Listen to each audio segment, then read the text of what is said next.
নমস্কাৰ স্বাগতম জনাইছো এমএছ এন্টাৰটেইনমেন্টলৈ আৰু আজি আমি আলোচনা কৰিম ক্লাছ 8ৰ কৈশোৰ প্ৰাপ্তি নামৰ 10 নম্বৰ লেসনটি।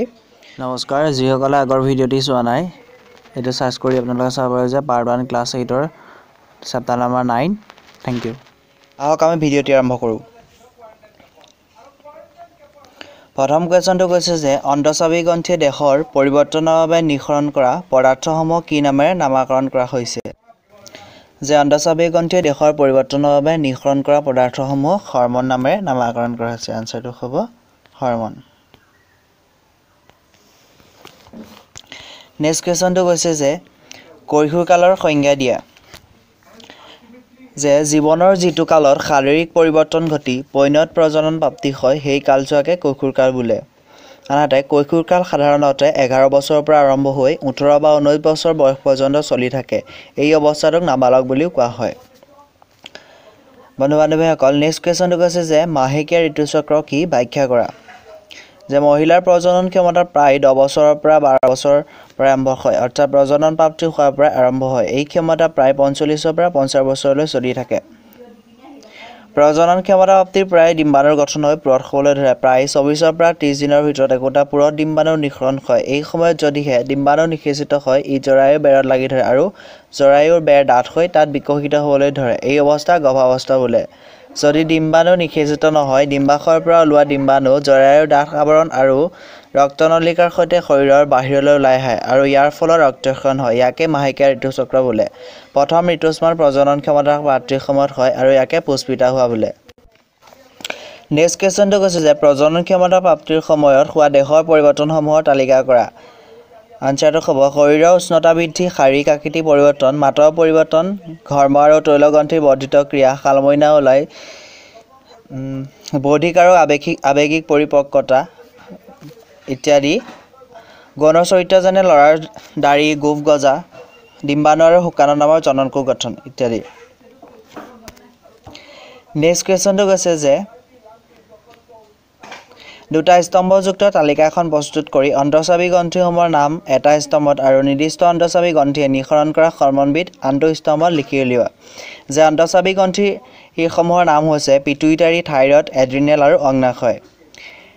নিঃসৰণ কৰা হৰমনসমূহৰ নাম হৈছে যে টেষ্টষ্টেৰন অৰ্থাৎ পুৰুষৰ ক্ষেত্ৰত টেষ্টষ্টেৰন আৰু ইষ্ট্ৰজেন বৃদ্ধি হৰমন, থাইৰক্সিন, এড্ৰিনেলিন আৰু ইনচুলিন। নেক্সট কোৱেশ্চনটো কৈছে যে যৌন হৰমন কেইবোৰ কিয় এনে নাম দিয়া হ'ল, সেই হৰমনবোৰৰ কাৰ্যৰ বৰ্ণনা দিয়া। অন্ডাশয় আৰু ডিম্বাশয়ৰ পৰা নিঃসৰিত হৰমনকে হৰমন বোলা হয়। ডিম্বাশয় স্ত্ৰী হৰমন বা ইষ্ট্ৰজেন আৰু অগ্নাশয় পুং হৰমন বা টেষ্টষ্টেৰন নিঃসৰণ কৰে। টেষ্টষ্টেৰন বা পুং হৰমনৰ কাৰ্য হ'ল ই ল'ৰাৰ ক্ষেত্ৰত প্ৰজনন ক্ষমতা সহায় কৰে। মুখমণ্ডলত দাড়ি, গোফ গজায়, কাষলতি বুকু। ইষ্ট্ৰজেন বা স্ত্ৰী হৰমনে ছোৱালীৰ স্তনৰ বিকাশ ঘটায়, স্তনত দুগ্ধ নিঃসৰণ গ্ৰন্থি উৎপন্ন কৰে। উপযুক্ত উক্তিটো বাছি উলিওৱা। যে নেক্সট কোৱেশ্চনটো কৈছে কিশোৰ-কিশোৰীসকল আহাৰ সম্পৰ্কে সচেতন হোৱা উচিত কিয়নো উপযুক্ত খাদ্যই মগজুৰ বিকাশত সহায় কৰে। শৰীৰত থকা দ্ৰুত বৃদ্ধিৰ বাবে উপযুক্ত আহাৰৰ প্ৰয়োজন। কিশোৰ-কিশোৰীসকলৰ সদায় ভোক বেছি। কিশোৰ-কিশোৰীসকলৰ স্বাদমুকুল অধিক সক্ৰিয়। আনসাৰটো হ'ব যে 2 নম্বৰ শৰীৰত হৈ থকা দ্ৰুত বৃদ্ধিৰ বাবে উপযুক্ত আহাৰৰ প্ৰয়োজন।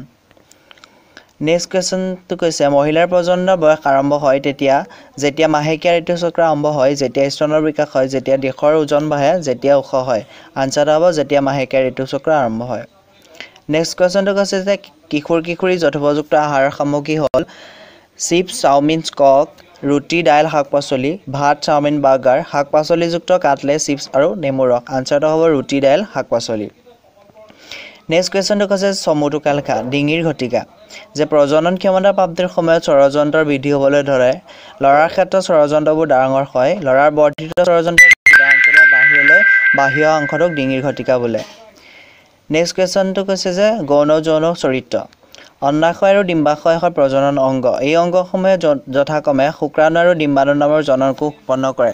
প্ৰজনন ক্ষমতা প্ৰাপ্তিৰ সময়ত ছোৱালীৰ স্তনৰ বিকাশ হয় আৰু এই ল'ৰাৰ মুখমণ্ডলত দাড়ি আৰু গোফ গজে। এই লক্ষণসমূহৰ দ্বাৰা ল'ৰা আৰু ছোৱালীৰ মাজত পাৰ্থক্য নিৰ্ধাৰণ কৰিব পাৰি বাবে এই চৰিত্ৰসমূহক গৌণ যৌন চৰিত্ৰ বুলি কোৱা হয়।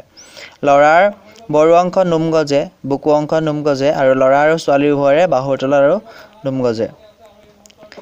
নেক্সট কুৱেশ্যনটো কৈছে যে জন্ম নোহোৱা কেঁচুৱাৰ জন্মপূৰ্বক লিংগ নিৰ্ণয় মানুহৰ দেহৰ প্ৰতিকোষৰ কোষকেন্দ্ৰত থকা ক্ৰমজমৰ সংখ্যা 23 জোৰ এই ক্ৰমজমক যৌন ক্ৰমজম বা X আৰু Y বুলি নামকৰণ কৰা হয় মহিলাৰ ক্ষেত্ৰত দুডাল X ক্ৰমজম আৰু পুৰুষৰ ক্ষেত্ৰত এডাল X আৰু এডাল Y ক্ৰমজম থাকে জনন কোষ ডিম্বাণু বা শুক্ৰাণুবোৰত এজোৰ ক্ৰমজম থাকে নিষিক্ত নোহোৱা ডিম্বাণুত মাত্ৰ এডাল X ক্ৰমজম থাকে কিন্তু শুক্ৰাণুবোৰত দুই প্ৰকাৰৰ ক্ৰমজম থাকে X ক্ৰমজমযুক্ত এটা শুক্ৰাণুৱে ডিম্বাণুক নিষিক্ত কৰি তাৰ পৰা সৃষ্টি হোৱা যোজন কোষটো যদি দুয়োডাল X ক্ৰমজম হয় তেতিয়া যোজন কোষটো কন্যা সন্তানলৈ বিকশিত হ'ব যদি শুক্ৰাণুৱে ডিম্বাণুক নিষিক্ত কৰোতে তাত X আৰু Y দুইডাল ক্ৰমজম থাকে তেন্তে যোজন কোষটো পুত্ৰ সন্তানলৈ বিকশিত হ'ব গতিকে দেখা যায় যে পিতৃৰ যৌন ক্ৰমজম জন্ম হ'ব লগা শিশুৰ লিংগ নিৰ্ণয় কৰে মাতৃৰ এই ক্ষেত্ৰত কোনো ভূমিকা নাই যে পিকচাৰটো দেখা গৈছে শুক্ৰাণু আৰু ডিম্বাণু যে শুক্ৰাণু শুক্ৰাণু আহিলে আৰু শুক্ৰাণু X শুক্ৰাণু আহিলে X Y আৰু X ত Y হ'ব X আৰু শুক্ৰাণু X ত X এ থাকিলে X হৈছে মহিলা Y হৈছে পুৰুষ X ডিম্বাণু লগ লাগি XY ল'ৰা হ'ল আৰু YX হ'লে ছোৱালী হ'ব